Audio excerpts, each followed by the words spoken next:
Hey guys, Rob here from the Off-Grid Tiny House. I have my sleeping bag that I bought, what was it, early this year. It even has, it's the Woods brand, and even has glow-in-the-dark little pull tab for your zippers. Today I wanted to talk about the importance of having a good sleeping bag for SHTF. So if the crap hits the fan, guys, there's no power, there's probably no heat because you're using a conventional heating method in wherever you live. You may not have a wood stove or backup. Hopefully you do have some type of backup. But a long-term event that happens in the wintertime could get you into real trouble if you don't have proper layers for staying warm in. Now your house, of course, depending on what type of structure you live in, a conventional house, apartment building, whatever, if there's no power, there's no water, there's no heat, you're basically SOL, right? Well, what you want to do, if there's no electricity, water, whatever, there's a good old-fashioned trick. Open your taps if there's no water coming out and just leave them as a trickle. So if your pipes do freeze, the water has somewhere to go and hopefully doesn't destroy your plumbing in your house in the meantime. But back to the sleeping bags. This is a must, guys, for SHTF.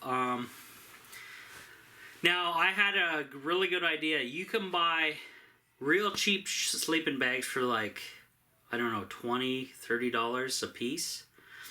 They're thin. They're not thick like this guy. But if you bought 2 of those, and let's say you got your sleeping bag laid out, you get inside, right? That's not going to do too much, but it's better than nothing. But if you had 2 of the same sleeping bags, what I would recommend is you lay out one of your sleeping bags, wrap it in survival, it's the reflective mylar blankets, survival blankets. You can get them pretty cheap.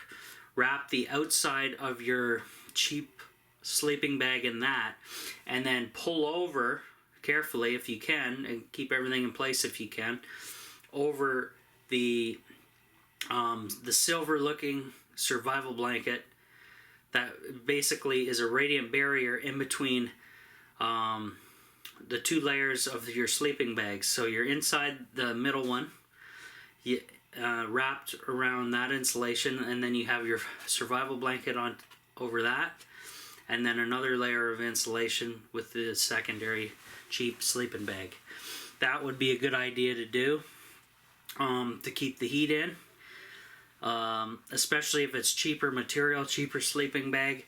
There's not much for insulation value, but if you have at least a barrier in there, they're a little noisy, but at least they're off your skin, and that way your body heat, when it hits it, it'll just be bouncing back and forth between your body, and you'll be pretty warm, other than escaping out where your head will be.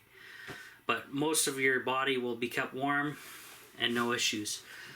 So just wanted to do a quick video, a little prepping video. King Morales, he watched one of my previous videos, and I asked everybody, what kind of video do you want me to show? And he said, in a private message he sent, I want to see more of your prepping videos. So this video is for him, and I'll do more in the future as well. But importance of sleeping bags in an emergency. If you don't have heat in the house, guys, and no ways to keep warm, this is the best way. Your body generates heat. You gotta keep warm, or you're not gonna make it, especially in wintertime. Because a house can get down pretty cool. Even if the house isn't heated, the house will maintain a little bit of heat because of the building materials in the house, depending on how well it was built. So it'll take a while to get right down to freezing. Kind of like a large, if you compare it to a large, like an IBC tote full of water. It'll take a lot of extended days of freezing temperatures before that water will actually freeze. So it all depends on that.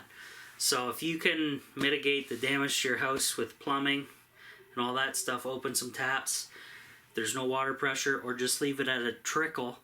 That means the water is getting out of the pipes. It has a place to escape.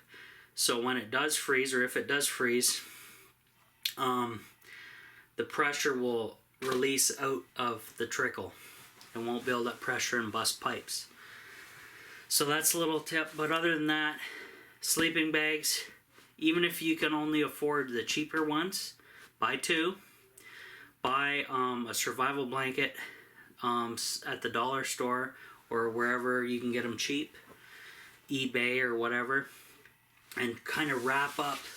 Even if if you like, if the idea works that I gave you about having your sleeping bag wrapped in the survival blanket and then pull over another sleeping bag on top, try to permanently attach the survival blanket to the outside of your sleeping bag somehow.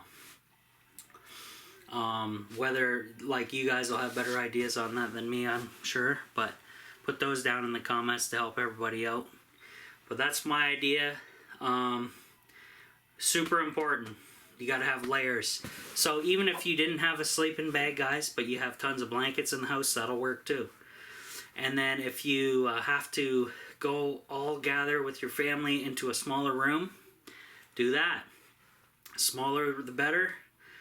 More crammed it is, it's kind of uncomfortable, but it'll be more comfortable because the heat will everybody be in the same room, giving off body heat, and it won't be too bad. So all kinds of different scenarios you can do, but it's good to have backups, and you got to have one of these, guys. You can go to garage sales, look for sales. End of season sales is the best way to go. I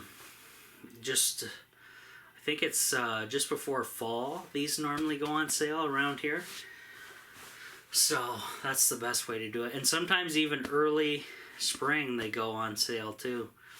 So see what you can find, and definitely you got to get a sleeping bag, guys. At minimum, bare minimum, one. And then even if you have the one, you can throw blankets and layer up on top of that. And then if you can, try to get up off the ground of your house.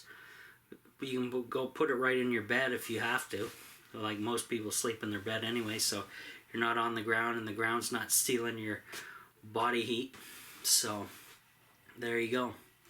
So a little video for King Morals, and then more prepping videos to come as things progress here. I'm still crazy busy with work, trying to keep producing videos for you guys every day, hopefully.